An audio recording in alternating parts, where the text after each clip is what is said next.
Trump warnings grow from forgotten Republicans file. In this December 8, 2017, file photo, former Minnesota Governor Tim Pawlenty speaks after a Chamber of Commerce breakfast in St. Louis Park, Min. The ranks of the forgotten Republicans are growing. They are members of Congress, governors and state party leaders who have been left behind by President Donald Trump's Republican Party. Some, like former Minnesota Gov. Tim Pawlenty, were forced out. AP photo, Steve Hornowski, file, New York, AP. The ranks of forgotten Republicans are growing. Some were forced out, such as Tim Pawlenty, a former two-term Minnesota governor who lost this week's bid for a political comeback. Some, such as the retiring Republican Senator Bob Corker, chose to leave on their own. Others still serve, but with a muted voice. Whether members of Congress, governors or state party leaders, they are struggling to fit into President Donald Trump's Republican Party. The expanding list of marginalized GOP leaders underscores how thoroughly Trump has dominated and changed the Republican Party in the nearly 2 years since he seized the presidency.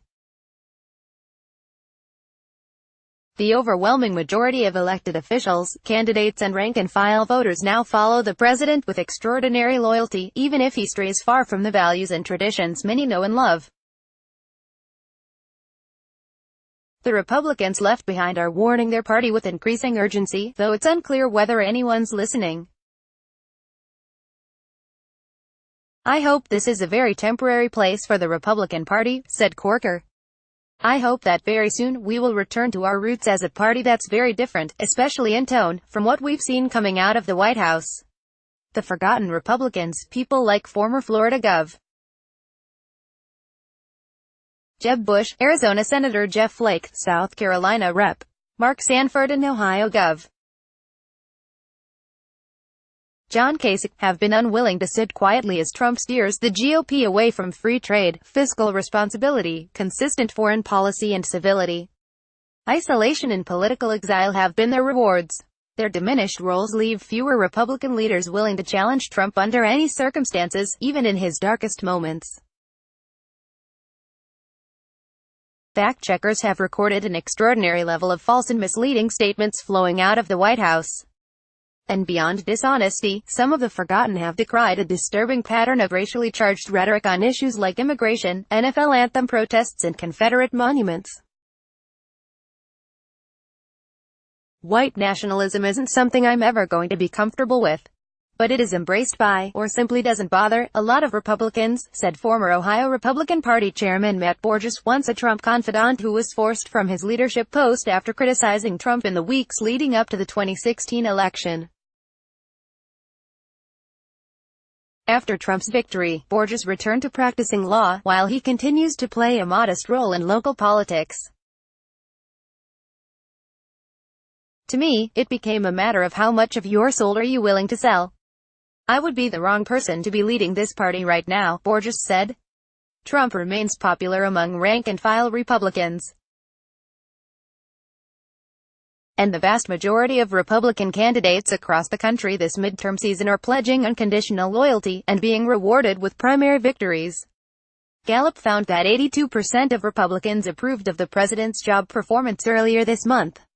That's compared to just 34% of independents and 7% of Democrats.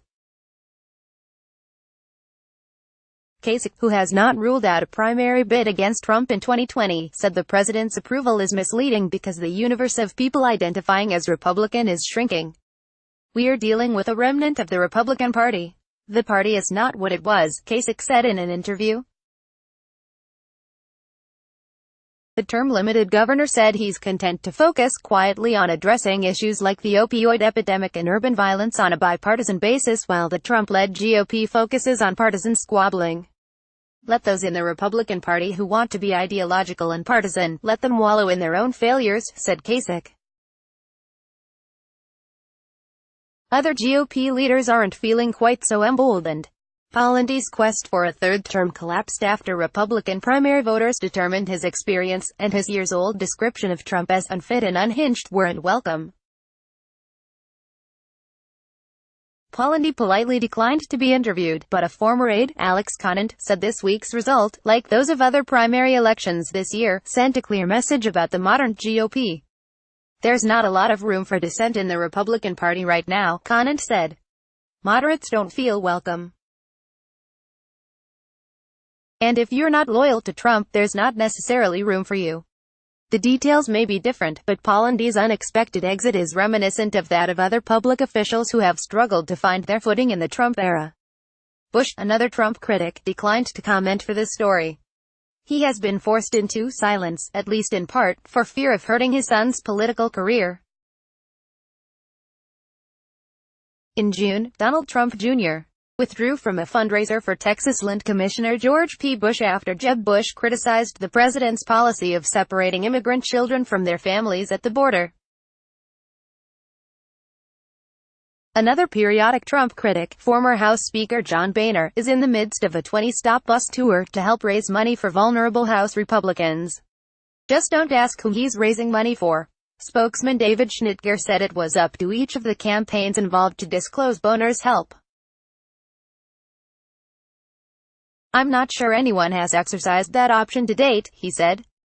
Boehner's successor, Paul Ryan, has seen his once sky-high career prospects flounder in the Trump era. The 2012 GOP vice presidential nominee has occasionally criticized Trump, but he is retiring at the end of the year. In South Carolina, Republican Rep. Mark Sanford narrowly lost his June primary hours after Trump tweeted he had been very unhelpful and highlighted the congressman's extramarital affair. Days later, Sanford described Trumpism as a cancerous growth. As he prepares to leave Congress, he's warning the GOP the cancer is spreading. We have a president that will tell numerous distruths in the course of a day, yet that's not challenged, Sanford said in an interview. What's cancerous here is in an open political system, there has to be some measure of objective truth. I'm baffled by the way so many people have looked the other way, he said. Asked whether he feels like he fits in today's GOP, Sanford said simply, no. Back in Ohio, Borges vowed that his departure from politics was only temporary. The Trump phenomenon is going to end at some point in time.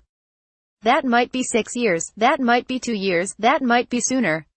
No one knows, the former Ohio GOP chairman said.